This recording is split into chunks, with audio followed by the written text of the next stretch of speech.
Hola amigas, amigos, amigues, qué gusto saludarlos. Yo soy Aure Zapata, una vez más aquí en Tiempo de Nosotras. Este programa que se creó pensando en ustedes, que tienen un proceso legal o que están por iniciarlo o que quizás no saben cómo comenzarlo. Cuéntenme su historia, yo soy Aure Zapata. Comenzamos.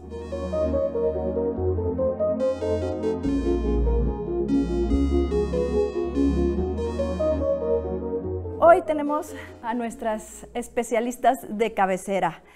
Abogada Santa Andrea Olvera Salazar, gracias por estar con nosotros. Nuestra psicóloga de cabecera Diana Angélica Miranda Malpica, gracias. Y nuestra invitada, una mujer que yo admiro mucho, madre, profesionista y en una lucha eterna con su agresor. Ella es Alejandra Aguilera. Gracias por estar aquí con nosotros. Hola Aura, muchas gracias a ti por invitarme por este espacio para poderte platicar pues mi historia. Bueno, tú ya la conoces, ya te había comentado que pues todo lo que me pasó, ¿no? Esto me ocurrió con mi exmarido, mi agresor, alrededor del año 2015 conozco a esta persona. A partir de que la conozco, comenzamos una relación sentimental. Posterior a esto, en el año 2016, contraje matrimonio con él. Y desde que contraje matrimonio con él, la violencia comenzó. Violencia física, violencia económica. Estando embarazada, me aventó una puerta encima. Eso provocó que se me adelantara el parto. Yo, pues obviamente, me encontraba en un ciclo narcisista porque este hombre pues, me convencía y me decía cosas como no, fue sin querer, mira que yo voy a cambiar, que no, que bueno, me cuenteaba, ¿no? Realmente. Entonces pasaron muchas cosas hasta que la violencia fue incrementando cada vez más. Él era un hombre muy posesivo conmigo, muy celoso, no me permitía trabajar. Yo soy abogada, pero durante el tiempo que estuve casada me dediqué preponderantemente al hogar porque, pues bueno, me dedicaba a cuidar de mi hija y pues él me decía que pues no, que no había necesidad de que yo saliera a trabajar, ¿no? Como tal. Pero en el momento en el que comencé a tener conflictos con él, pues la violencia cada vez se elevó más al nivel de que un día, cuando me encontraba en mi domicilio, me aventó contra un banco y me rompió 4 piezas dentales. Entonces, o sea, ya era algo de verdad totalmente inconcebible, o sea, insoportable, ya no había forma de continuar ahí, ¿no? Promuevo, lo primero que le dije fue pues que ya meses después me enteré de infidelidades, de situaciones. Entonces lo primero que hice fue salirme del domicilio conyugal. Me fui a un departamento que yo tenía y bueno, pues me separé de él, ¿no? Como tal. Él pues obviamente me insistía, me buscaba, me decía, oye, pues hay que vernos, hay que hablar, hay que platicar. Pero yo ya no quería continuar con él, ya mi situación con él ya había rebasado cualquier límite. Entonces, posterior a esto, lo que hice fue que me fui a vivir con mi hija a mi departamento y durante ese proceso, pues un día el señor llegó y en un ataque de celos llegó y me tiró de una patada a la puerta del domicilio en donde mi hija y yo vivíamos. O sea, me la tiró y me la partió en 2. Entonces, bueno, pues en el momento en el que pasó eso, evidentemente tuve una reacción y mi reacción fue tomarlo de los pelos y sacarlo de mi casa, porque me sentía yo, pues obviamente agredida, ¿no? Entonces lo jalé de los pelos, lo saqué de mi casa en legítima defensa, evidentemente, ante esta agresión y ante el temor de que pues me golpeara o golpeara a mi hija, porque pues es una persona muy agresiva. Entonces, cuando pasa esto, pues bueno, ya yo no denuncio, hablo con él, le digo que por qué mejor no llegamos a un convenio, que por qué no tratamos de convenir y de tener como una situación buena para nuestra hija y para que ambos finalicemos pues, esta situación de buena forma, ¿no? De inicio me dice que sí, que ¿cómo se llama? Que él me va a dar dinero para que yo pague un departamento, que nosotros originalmente vivíamos en Polanco. Entonces, la realidad es de que él tenía una capacidad económica bastante buena, solvencia, como para poder pues continuar pagando y mantener la vida de mi hija y pues también, o sea, considerarme a mí porque pues obviamente yo me dedicaba en ese momento preponderantemente al hogar y al tema de cuidados de mi hija, ¿no? Entonces, platico con él, trato de llegar a un acuerdo Y bueno, para no hacerte el cuento largo, nunca cumple con el acuerdo. Pasa el tiempo, lo demando. Para esto... No te pagaba nada, no ni me escuela, pagaba, ni alimentos, pero espérame, nada. ni casa, ni escuela. Yo tuve que vender ese departamento porque estábamos en pandemia y yo no tenía ni trabajo, pues sí, profesionista, pero al final había salido del mercado durante 5 años. Entonces, al haber salido del mercado durante 5 años, pues eso me complicaba, ¿no? Como para encontrar un nuevo empleo y mucho más estando en pandemia, ¿no? Entonces, pandemia, tuve que vender mi departamento, vendo mi departamento, busco un lugar en donde mi hija y yo podamos vivir, porque pues obviamente no tenía yo, o sea, quien me ayudara económicamente como para poder pues sostener alimentos, sostener servicios, o sea, lo básico. Y este hombre desaparecido totalmente, los juzgados familiares cerrados porque había pandemia y entonces pues no había forma de demandar. Ahí es donde entra la fortaleza que le veo a Ale, ¿no? Como luego reaccionando ante una situación inesperada, ¿no? Tenía una vida bonita, una vida de sueño, que todos creeríamos que vivir en esa situación económica podrías, ¿no? Tener toda la estabilidad emocional, y que te caiga de pronto. ¿Cómo la ves que reaccionó su inmediatez a tomar a su niña y salirse? Claro. Pues bueno, de primer momento les agradezco el estar aquí en el ahora. Y sí, sucede muchas veces que confundimos la felicidad con tener cosas, ¿no? O con estar según, en un momento económico, pues donde la familia está floreciendo, pero luego en el trasfondo, pues hay violencia, ¿no? Y vemos que hay muchas mujeres encerradas, pues en jaulas de oro, ¿no? Que es lo que en este momento estoy escuchando, que tú decías, bueno, yo tenía mi casa, yo tenía mi sueño, mi ilusión. Claro que tú querías seguir perseverando en ese matrimonio, ¿no? Ahora sí que aguantaste, pero aquí la clave es no aguantarse ni a la primera ni nada, porque como tú dijiste, no va a cambiar. Ahora, como personalidad narcisista, pues claro que promete, engaña y se desaparece, ¿no? En el momento en el que ya no te pudo engañar, pues se desapareció.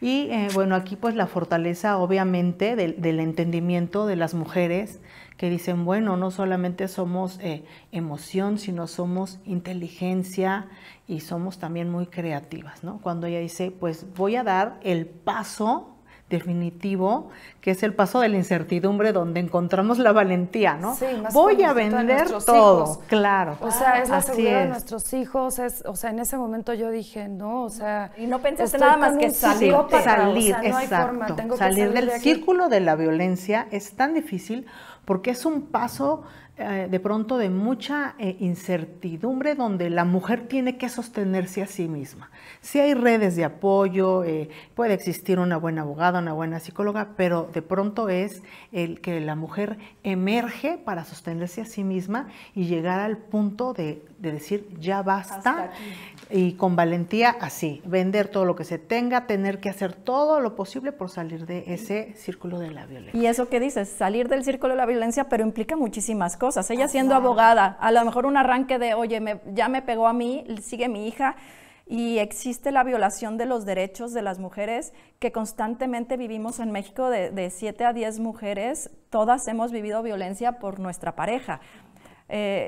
Abogada, pero aquí el papá, gracias a Dios, no metió luego una denuncia o de sustracción, porque ahora en el 2025 muchas mujeres tenemos miedo de salirnos de nuestra casa porque como ya todos los agresores están bien instruidos y avispados, ¿no? Los denunciamos y nos denuncian. Entonces hizo bien a Ale también en salirse y luego ir a denunciar. Sí, efectivamente, yo creo que tiene una resiliencia muy buena, muy grande, y eso la ha facultado para tomar decisiones, porque el ciclo de la violencia es el mismo, ¿no? Estoy tenso, agredo, puede ser física, psicológica o sexualmente, patrimonialmente, dentro también de uno de estos rangos, y pido perdón, cambio un poquito, ¿no? Aparentemente hay un arrepentimiento, pero vuelve otra vez, ¿no? Cambia ese tiempo y vuelve otra vez, y esto es un ciclo que si no lo detectamos, pues sin querer ya estamos inmersas en esa dinámica, ¿no? Y yo siempre lo voy a decir, ¿no?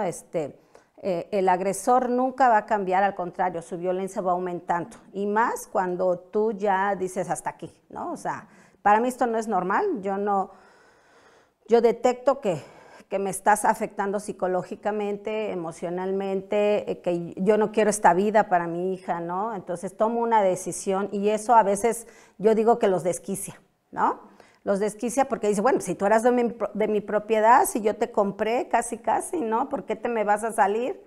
¿Por qué vas a pensar por ti, no? Había casos que me llegaron y que me decían, es que esta se manda sola. Es que no es que se mande sola, es que tú no la compraste, es una persona independiente. Entonces, esta cultura machista, patriarcal, de hombres que creen que al momento de casarte o unirte a una mujer es de tu propiedad, pues no, o sea, están totalmente errados de verdad. Y esto también comprueba las estadísticas que se han hecho de violencia de género, que en la época de la pandemia aumentó la violencia como no se imaginan. O sea, lejos de pensar que a lo mejor había momentos para poder convivir con la familia, no, o sea, el hombre no supo llevar una dinámica dentro del hogar, de paz, de cordialidad, y entonces hacen una más de la estadística, ¿no? Entonces sí, muy preocupante, pero felicidades, porque tomaste la decisión. Gracias. Y yo creo que ese es un gran avance. Sabemos que en el 2025 existen logros en la materia de violencia familiar. Ya hay varias denuncias que se han logrado con una sentencia favorable en nuestro país. Y Ale es una estadística, igual que muchas de nosotras dentro de nuestro país. Ale, tu reacción al saber que este hombre estaba derribando tu puerta, lo jalas de los cabellos, como dices, pero en ese momento tú me contaste que te estaba grabando. Él también ya tenía una estrategia ahí. Sí, por supuesto. Contra ti. Yo en ese momento no dimensioné, yo pensé que esto, al momento de divorciarme, ahí cesaría toda la violencia con él, y no. Por el contrario, la violencia, ahí fue en donde comencé mi viacrucis, tal cual. O sea, la violencia aumentó a unos niveles increíbles. Presento mi demanda. Y a la par de que presento mi demanda, pues bueno, originalmente el juez que la recibe, dentro de las medidas provisionales, me concede guardia y custodia de mi hija. ¿Ya la definitiva? No, la provisional. Me concede guardia y custodia provisional de mi hija, me concede una pensión provisional por un porcentaje de su sueldo, me concede varias cosas y medidas de protección, pero dentro de esto, la situación es de que, pues, yo solicité que se embargara un bien de él, y hasta que ya estaba prácticamente la orden de embargo para el registro público de la propiedad, en ese momento fue cuando el señor apareció y se notificó de la demanda después de casi un año. Entonces se notifica de la demanda, por casi un año no supimos nada de él, ¿no? Se notifica de la demanda y bueno, pues evidentemente no estaba conforme ni con el monto que le estaban estableciendo, ni con que le estaban estableciendo un embargo preventivo de la propiedad que fungía como domicilio conyugal en su momento. Entonces, varias de las situaciones que existen ahí, pues a él no le agradan, sobre todo por el tema económico. Entonces, ahí comienza una guerra contra mí. Primero, pues empezó con una denuncia, me orquestó una denuncia falsa por violencia familiar, argumentando que yo lo había jalado de los pelos. El señor mide 1.80, entonces al momento en el que yo logro sacarlo de mi casa, el señor se estaba grabando. Entonces al momento de estarse grabando, pues él obviamente decía, ay, me está jalando de los pelos, ayúdenme y demás, ¿no? ¡Ayuda! Victimizándose. No, Dios santo. Victimizándose. Entonces, él presenta su denuncia y no considera el juez al momento para esto, esa denuncia yo me entero hasta que la judicializan. O sea, de esos trucos y tretas que tiene la fiscalía, de que hasta que judicializaron esa carpeta, yo me entero y me notifico de que ya tengo audiencia de vinculación. Y en ese momento... Pero yo puse 5 carpetas de violencia familiar anteriores a la de él. Todas mis carpetas fueron a dar al no ejercicio, asuntos del procurador, o sea, se fueron a la fregada. ¿Por qué? Porque no les interesaba no avanzaron. Avanzar con mis carpetas. O sea, en cambio, la de él avanzó en cuestión de meses, ya estaba judicializada con los elementos que determinó este Ministerio Público corrupto, porque así lo puedo decir, o sea, era un Ministerio Público corrupto que le determinaron una afectación psicológica gravísima. O sea, prácticamente el señor ahí en ese dictamen psicológico, pues bueno, no, tenía una situación psicológica terriblemente mala, generada supuestamente por mí, ¿no?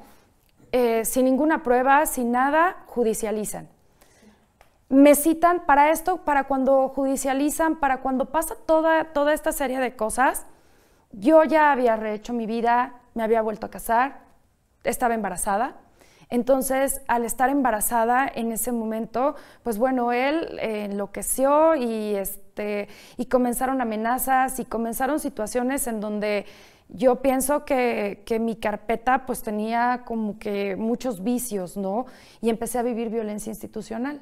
¿Por qué? Porque pues el juez, por más que le ofrecimos pruebas para tratar de acreditar que yo había actuado en legítima defensa, que el señor había entrado a mi departamento, que el departamento solo me pertenecía a mí, que no era para nada de propiedad de este señor, que el señor y yo estábamos casados por separación de bienes, que no tenía por qué ingresar con fuerza a mi departamento y que yo lo único que hice fue sacarlo de los pelos para defenderme. De cualquier forma, el juez me vinculó a proceso y en diversas ocasiones pidió prisión preventiva a sabiendas de que yo estaba embarazada y de que tenía un embarazo de alto riesgo. O sea, sin ni siquiera considerar el artículo porque hay un artículo dentro de nuestro Código Nacional de Procedimientos Penales que dice que la prisión preventiva en caso de adultos mayores y de mujeres embarazadas se les puede dar en su domicilio, ¿no? Se les puede establecer un arraigo domiciliario. Ni siquiera eso consideró. En 3 audiencias pues se solicitó prisión preventiva, el señor no aceptaba, obviamente a mí mis abogados, pues por mi situación médica y demás, me sugirieron que tratara de llegar a una solución alterna, que le ofreciera un acuerdo reparatorio, pues se le ofreció pagarle su daño, pero el señor quería más, cada vez quería más. O sea, prácticamente mi acuerdo reparatorio, puedo decir cantidades, quedó en 400,000 pesos. ¿De dónde lo sacas, Ale? Estando el juez consciente, espérame, también estando el juez consciente de que, además de que existían 5 carpetas en donde yo había denunciado al señor por violencia familiar, yo me encontraba embarazada, yo dependía económicamente pues del señor, o sea, y aunado a esto, o sea, había una carpeta y una denuncia por incumplimiento de la obligación alimentaria por parte de él.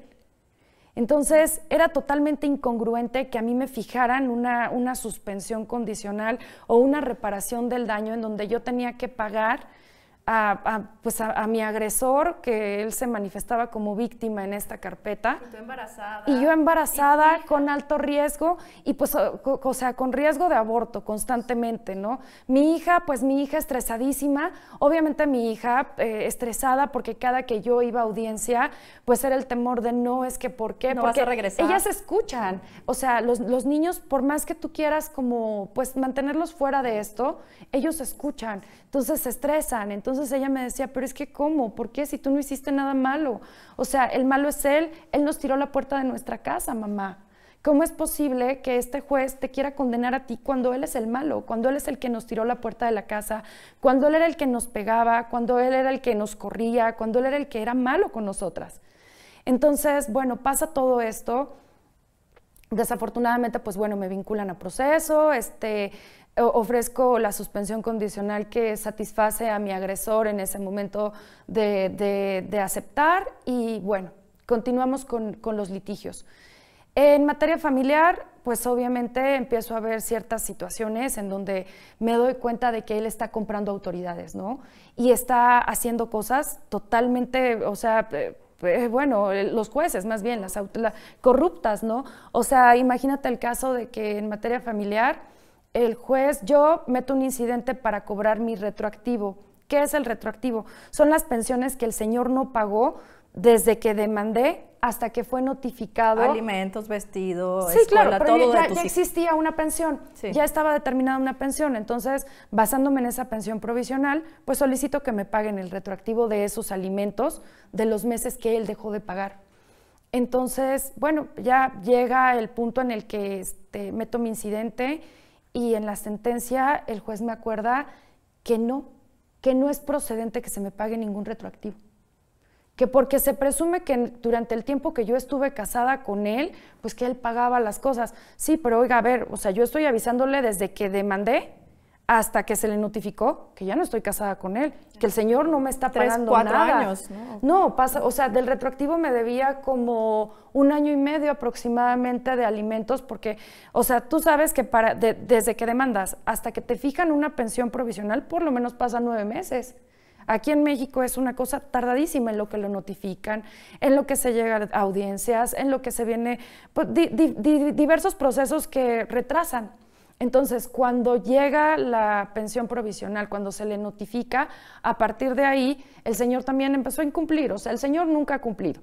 Siempre hemos tenido permanente, hasta la fecha, denuncias de incumplimiento de la obligación alimentaria. Yo me encuentro en la segunda denuncia, ahorita por el incumplimiento de la obligación alimentaria. Bueno, a la par de eso, de que el juez dice que no, que, ¿cómo se llama?, que es improcedente, pues bueno, meto una apelación, la cuarta sala de lo familiar dice que sí, que concuerda con lo que el juez, con la sentencia del juez, y pues no, yo decía, esto es increíble, de verdad, increíble, inaudito. Esto ¿Cómo? no, pues Esto no es normal que totalmente pase, fuera ¿no? de ley, ¿no? Entonces me amparo y evidentemente en materia federal es en donde les dicen, procede, ¿sí? Procede. Hay un infante. Hay un infante y la señora les está diciendo que desde que demandó hasta que fue notificado este hombre no ha pagado alimentos. Entonces, y ya con una sentencia. Y ya con una sentencia, ¿no? Entonces, pues no, procede y pues bueno, les regresa todo y al final, pues queda la situación de que sí tiene una deuda de pensión alimenticia, de alimentos retroactivos. Pero a la par de eso, él mete un incidente de consecuencias inherentes al matrimonio y un incidente de cancelación de pensión alimenticia. Y para no hacerte el cuento muy largo, en ese incidente la sentencia sale con que yo tengo que regresar los alimentos que ya había cobrado de 1 año para acá prácticamente. Dios santo, y esto... Y me cancelan la pensión, a mí. Y esto, tú mientras trabajando, ¿no? Siendo madre de 2 niños, Sí, trabajando y dando alimentos, porque seguramente la pensión no es suficiente para... Él no pagaba. Porque no pagaba nada. Aquí la niña le menciona que el papá, o sea, los agresores no se dan cuenta el daño que sí nos hacen a nosotros, pero directamente se va con los niños. La niña ya reaccionó ante esta violencia. Dañas el árbol, dañas al fruto. Exactamente, sí, así es. Es que es la violencia generacional que provocan.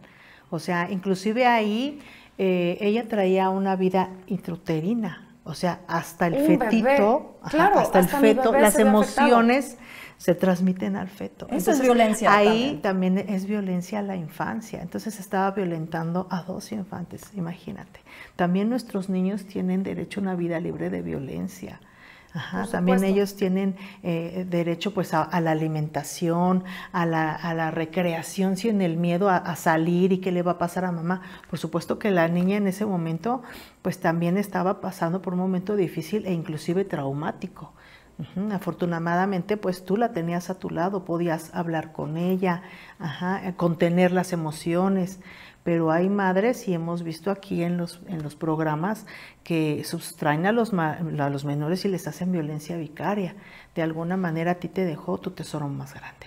Y ahí pudo o sea, lo que de hayas eso. vendido no importa, Exacto. te quedaste con tu tesoro más grande, ¿no? Pero de igual manera ese tesoro, pues hay que seguirlo pues resguardando de esa violencia, porque si todavía no ha tenido, pues ahora sí que a bien dar la pensión alimenticia, eso también es una forma de violencia económica, a la infancia. Y nos vamos con la abogada perdónale ahí, respecto a los niños. O sea, ahí también las incidencias que metió Ale, también pues como víctima directa a la hija, ¿no? Porque si la violencia era contra la mamá, también se estaba reflejando hacia la hija. Hay varios factores que nos indican la violencia hacia toda la familia. Sí, y sobre todo esta cuestión que yo creo que ya estoy viendo como una constante desde que iniciamos con los programas, que es definitivamente una nueva modalidad de violencia, yo me atrevería a decirlo, que es la violencia influyentista. O sea, sabemos muy bien los que todos los días estamos en los juzgados, los grandes y las grandes trabas que tenemos para las víctimas, y que proceda, ¿no? Eso sí, orquestar juicio, carpetas, y que orquestar se juicios. judicialice. Bueno, todos tienen derecho a iniciar una carpeta de investigación y el Ministerio Público se encarga de recabar datos de prueba. Y después pasa a un estudio una vez que ya tiene todos esos datos, pero también le tiene que dar vista a la parte que está en calidad de probable responsable, porque no es ni imputado ni nada, o sea, en calidad de probable, para que argumente lo que ella dice, ¿no? A ti no se te dio ese derecho, primera violación a tus derechos, ¿no? Sí. El artículo 19 y el artículo 20 constitucional, ¿no? Tienes que conocer de qué se te está ¿cuál es la imputación? Acusando, y aparte tú tienes todo el derecho de aportar datos de prueba para desvirtuar eso. Y una vez que recae el Ministerio Público, lo pasa a un área que es de estudio. Y ese estudio todavía ve si efectivamente se reúnen con los requisitos, ya se judicializa con el juez. El juez, en su audiencia inicial, vuelve a solicitar precisamente los elementos y se lleva todo el proceso de la formulación de la imputación, ¿no? Y la vinculación a proceso, que ahí puedes tener tú tu medida alternativa, las medidas cautelares, ¿no? Y si una vez que traes medidas cautelares, pues tú tienes el beneficio, pero nada más es una vez, de buscar salidas alternas. Entre esas la suspensión condicional. Quiere decir, ¿no?, que todo lo que argumentaba el Ministerio Público, como es la prisión preventiva oficiosa para un delito, ¿no?, que no es por el tipo de daño, no es tan alto, pues fue precisamente que se te llevó hasta este grado de los juzgados, muy preocupante. Existen heridas que no sanan, ni con psicólogos, ni con las mismas leyes, ni con el tiempo. Pero es tiempo de nosotras, y creemos que las mujeres ya no nos vamos a callar y que vamos a seguir adelante. Seguimos con Alejandra Aguilera, contándonos una historia desgarradora, de verdad, que alguien haya entrado a tu domicilio, tirar una puerta y todavía culparte, y que las autoridades, esta violencia institucional que desgraciadamente tenemos que decirlo, las especialistas y tu servidora, existe. Creemos que con estos nuevos cambios de jueces, de criterios, todo lleve a una sentencia favorable para las mujeres. Creemos mucho en la palabra de nuestra presidenta, de los 10 puntos que dijo el 25N. Entonces, tú vas bien porque estás asesorada, Ale. Hay tantas mujeres que no tienen esta oportunidad de tener los estudios que tú tienes y del apoyo, pero creemos que tú vas en un proceso despacito, pero que lo vas a lograr. Sí, fíjate que sí, o sea, recuperé un poco la fe en materia federal. Efectivamente, los jueces que me tocaron revocaron todas las sentencias en donde me habían condenado a regresar alimentos, en donde me habían condenado a cosas totalmente fuera de ley, ¿no? El tema de que me habían dicho que no iba a cobrar el retroactivo, también se los regresaron. Entonces, al final, o sea, en materia federal yo creo que por fin vi algo de justicia, ¿no? Empecé a ver un poco de luz. Otra de las cosas que me pasó durante mi proceso fue que el juez del juzgado 36º familiar, aquí en la Ciudad de México, estando súper consciente de que mi agresor era deudor alimentario y que debía alrededor de 3 años de alimentos, solicitó un cambio de guardia y custodia.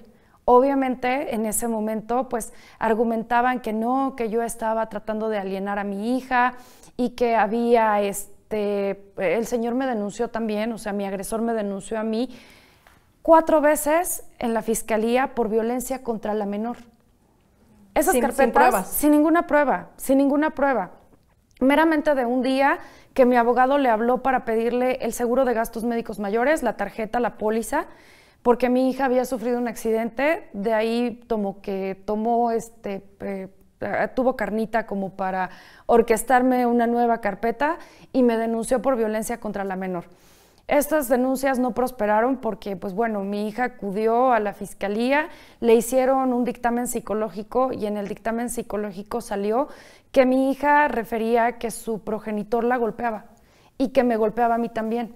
Entonces, que pues ella le tenía miedo y que si no quería verlo era por todo lo que nos había hecho y porque pues ella estaba consciente de que no pagaba su escuela, de que no pagaba sus cosas. Mi hija de hecho refirió que mi actual esposo, pues que ella veía a mi actual esposo como su papá, que porque era el que pagaba la escuela, el que pagaba la comida, el que pagaba la casa, el que pagaba todo, ¿no? Entonces, el papá presente. El papá presente, exactamente, aunque no era su papá, ¿no? O sea, ella dijo, bueno, aunque no es mi papá, pues él es el que sí está en festivales, él es el que sí me acompaña, él es el que sí paga todas mis cosas, ¿no? Entonces, partiendo de ahí, bueno, pues con todas estas denuncias y con todo esto, metí un oficio solicitando que el juez se recusara porque ya eran muchas las situaciones que yo había vivido con ese juzgador. Y bueno, al final se extinguió el juzgado familiar y me cambiaron a otro juzgado. Y en el nuevo juzgado, pues actualmente mi proceso ha avanzado lento, pero bueno, pues ahí vamos con el tema de que no lo han querido registrar ante el registro público de deudores alimentarios y eso pues evidentemente me genera mucha suspicacia, ¿ves? Porque ya la jueza ya está consciente de que el señor está denunciado por segunda vez, que ya se le vinculó a proceso por ser un deudor alimentario. Demasiadas señales Demasiadas señales. La institución no se dé cuenta. Se le ha solicitado 7 veces. 7 veces a la juzgadora Josefa del Carmen Corral, me parece que es. Entonces, ahí ya se le ha solicitado, es la jueza del juzgado noveno familiar, se le ha solicitado 7 veces que por favor se le registre ante el registro de deudores alimentarios, ¿no? Para que, pues, obviamente, no le den licencia, no le den no pasaporte, o sea, ese tipo de cosas y, pues, evitar también que él se sustraiga de aquí, ¿no? De la situación que hay. Entonces… ¿Tienes esperanza? Tengo esperanza, sí, claro, tengo esperanza. Continúo de verdad todos los días, o sea, continúo luchando. ¿Por qué? Porque quiero enseñarle a mi hija, sobre todo con hechos, o sea, con acciones, cómo se tiene que defender el día de mañana. Que cuando la vida se ponga difícil, puede tener a su madre al lado, pero que además de eso, sí, tiene que defenderse, tiene que luchar. O sea, no puede permitir este tipo de injusticias, ¿no? Contra las instituciones, contra quien sea, pero ella tiene que luchar. ¿Y jurídicamente qué sigue? ¿Esta jueza tiene, creo, un nuevo criterio? Esperemos que esta jueza realmente lo registre ante el registro de deudores alimentarios y que, bueno, obviamente que en las sentencias, pues que falle con perspectiva de género, porque yo creo que eso es lo que les falta a muchos de nuestros juzgadores, tener perspectiva de género, conocer la ley de acceso a una vida libre de violencia para las mujeres en la Ciudad de México. O sea, es increíble que tú les pides medidas de protección y no saben ni de qué les estás hablando. O sea, es increíble que tú les pides, oye, por favor, haz esto, haz aquello en función de la ley de acceso, y ellos la desconocen por completo. Entonces, eso es por un lado. Y por otro lado, pues, ¿qué pido? Que por favor ya judicialicen mi carpeta de incumplimiento de la obligación alimentaria. Voy en la número 3, está en Cuauhtémoc. O sea, ya no sé a quién recurrir, ¿no? Para que efectivamente judicialicen mis carpetas, dejen de retrasarlas. Y pues bueno, o sea, mi idea es que deberíamos de impulsar nosotras algún tipo de iniciativa en donde se castigue todo este influyentismo y todo esto que nos hacen, porque con qué facilidad nos orquestan carpetas falsas, nos acusan de delitos falsos y pues todo el tiempo estamos frágiles, ¿no? Ante el poder de nuestros agresores y sobre todo ante el poder adquisitivo, porque ellos como hombres al salir a las calles pues siempre tienen mejores oportunidades económicas, ¿no? Nosotras las que maternamos o las que siempre estamos, o sea, en la carrera, como no sé si han visto en la tele, en la carrera, la mamá con los 2 niños tratando de correr y pues el papá corriendo solo, ¿no? Exacto, mucha diferencia ha existido en nuestro país y en muchos lugares del mundo, en donde el patriarcado va directo, No, ¿verdad? Y siempre se repite. Son misóginos, hijos de otros misóginos. Sí. O sea, por ejemplo, mi suegro, el papá de mi agresor, mi ex suegro, el papá de mi agresor, golpeaba a su mamá. Y ellos llegaron a un punto en el que lo normalizaron tanto que yo en algún momento le decía, bueno, pero ¿cómo es posible que tú estimes a tu papá? Pues si es el agresor de tu mamá, ¿no? Ay, es que yo no me meto, son sus problemas.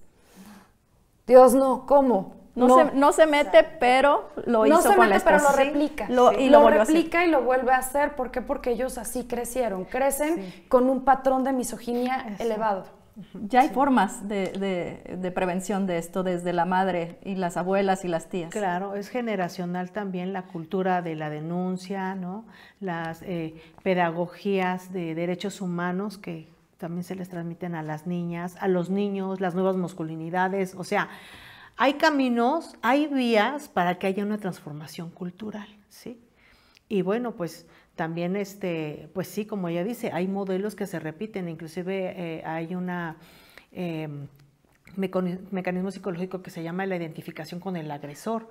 O sea, no lo quiero odiar al agresor cuando soy niño porque es mi papá, pero entonces como no lo puedo odiar porque es mi papá, entonces me parezco a él.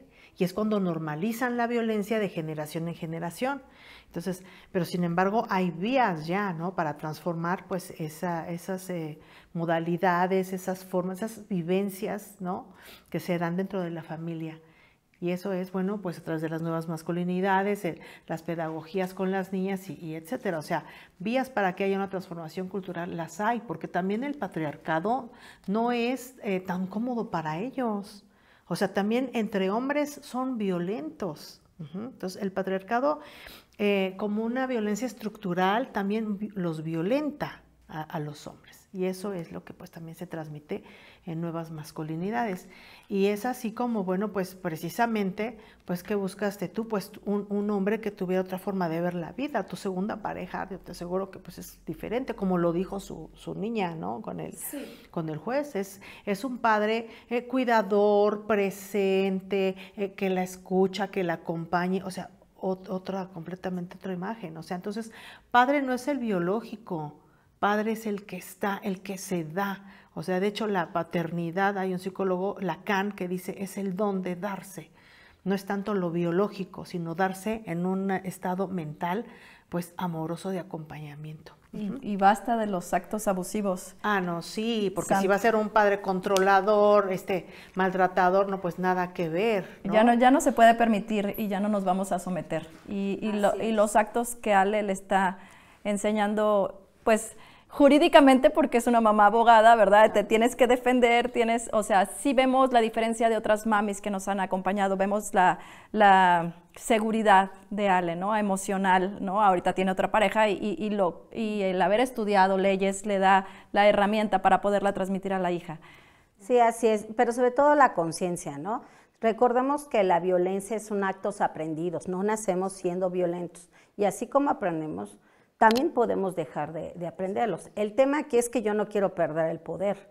O sea, los violentadores pueden detectar, si traigo un problema de violencia, porque no es normal que me estén demandando por este tema, ¿no? Y que traiga, pero no, al contrario, se enfurecen y ahora es una lucha de poderes, ¿no? En lugar de decir, ¿sabes qué?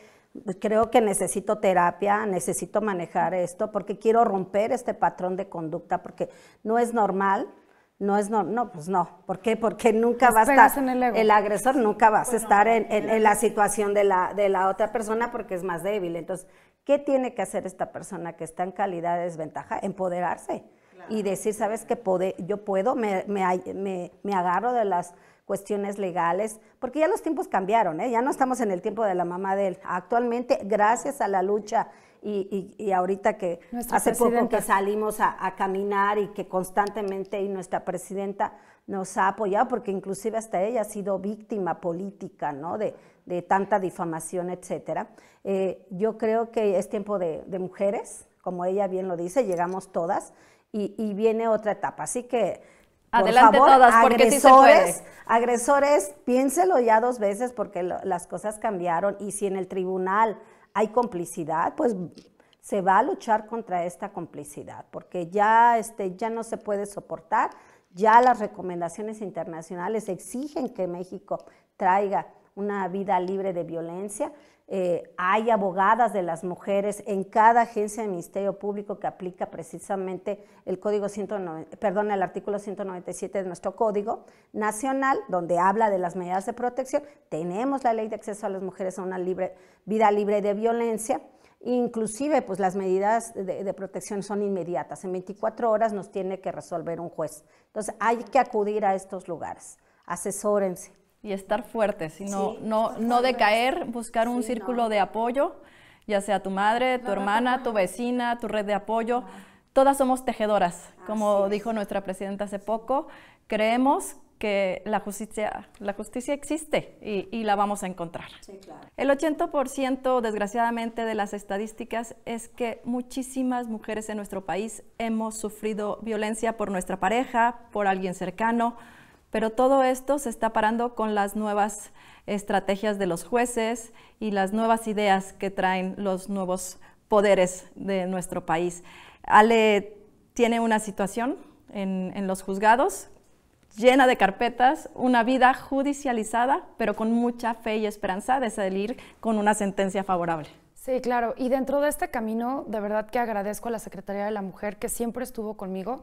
Ha sido de las instituciones en donde de verdad me he sentido respaldada por Citlali, por las abogadas de las mujeres, ellas siempre impulsándome, siempre ayudándome, siempre concediéndome medidas de protección, o sea, ayudándome a tramitar mis medidas de protección ante jueces de control, de manera de que pues mi hija y yo podamos tener un poco de paz. De hecho, te comento, o sea, mis medidas de protección están permanentes por las amenazas que he recibido por parte de mi agresor. Mi agresor me ha amenazado con orquestarme carpetas falsas en materia federal.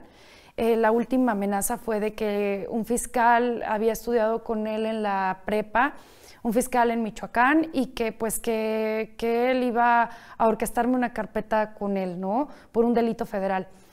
Yo tuve oportunidad de platicar con este fiscal y el fiscal me dijo que no había manera de que él se viera involucrado, que sí lo conocía, que sí tenía pues conocimiento de lo que de la situación y del influyentismo que él con el que se conduce, pero que nunca bajo ninguna circunstancia se prestó una situación así, ¿no? Entonces, el tema de que mis medidas de protección sean permanentes es por esto, ¿no? Y porque las amenazas cada vez son más graves, o sea, de aventarme ácido en la cara, terribles. Sí, me decías de golpes, jalones, o sea, la violencia, lo que mencionamos atrás de cámaras, trasciende en todos los estratos sociales.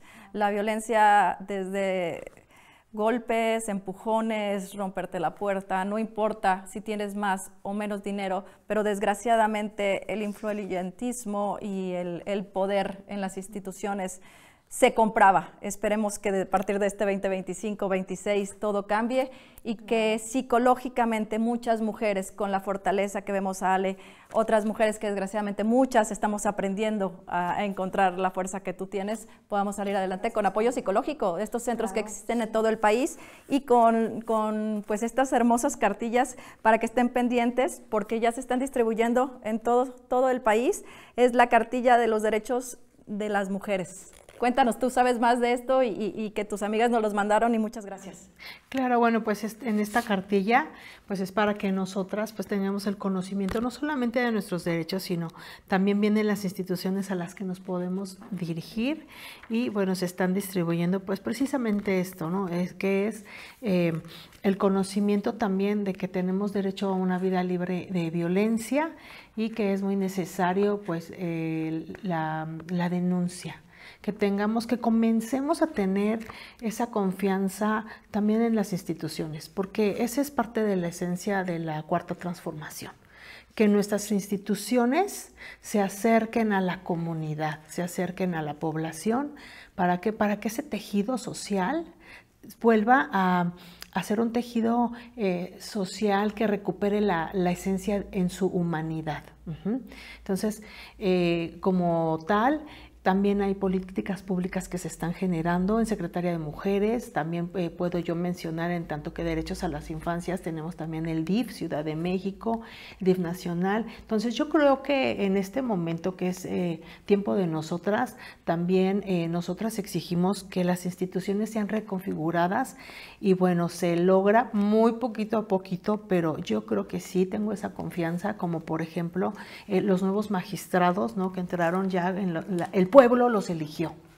Entonces aquí ya hay una legitimidad Nosotros ya exigimos y bueno, pues esperamos precisamente que les dimos ese voto de confianza y ahora pues hay que ver los resultados, ¿no? Yo espero buenos resultados. Ay, sí, que destituyan a todos. Gracias, Diana. Es nuestra reconfiguración. Angélica Miranda Malpica, nuestra psicóloga de cabecera. Vamos con Santa Andrea Olvera Salazar. Gracias de verdad por estarnos acompañando cada emisión de Es Tiempo de Nosotras. Las mujeres están denunciando, que es lo primero que se les indica, ¿verdad?, en estos centros. Gracias por volverme a invitar. Sí, ¿no? Hagamos ya la cultura de la denuncia. No estamos solas, no están solas. Habemos abogadas comprometidas, especialistas que podemos asesorarlas, les podemos dar herramientas. Siempre tengan un plan de previsorio, porque no sabemos qué pueda suceder, ¿no? Ante una decisión que para mí es como tan normal y que la otra parte debería de verlo así, no. A veces empieza el viacrucis cuando tomas la decisión. Entonces, acérquense, ahí tenemos en cada alcaldía las lunas, que es ahí donde se les da asesoría. Tenemos los centros de mujeres, de justicia de mujeres, tenemos la Secretaría de las Mujeres, tanto local como nacional, y habemos abogadas comprometidas con el tema. Voy a hacer llegar mi número telefónico, mi correo electrónico, la asesoría es gratuita, y para que vean que pues ya es tiempo de nosotras, se acabaron los privilegios, se acabó el abuso, y si no, lo hacemos valer, ¿no? Yo creo que todavía hay lucha, pero ya no estamos solas. Alejandra Aguilera, gracias por acompañarnos. Gracias a ti, Aura, gracias a ustedes. O sea, de verdad que este espacio, ojalá que pueda ayudar a muchas que estamos en esta misma situación. Y que crees todavía en la justicia. Y que creemos todavía en la justicia, ¿no? Somos todas tejedoras de los derechos de las mujeres. Nos hemos unido poco a poco en este programa. La mayoría creemos en la justicia y sabemos que es tiempo de nosotras. Yo soy Aurea Zapata, nos vemos pronto.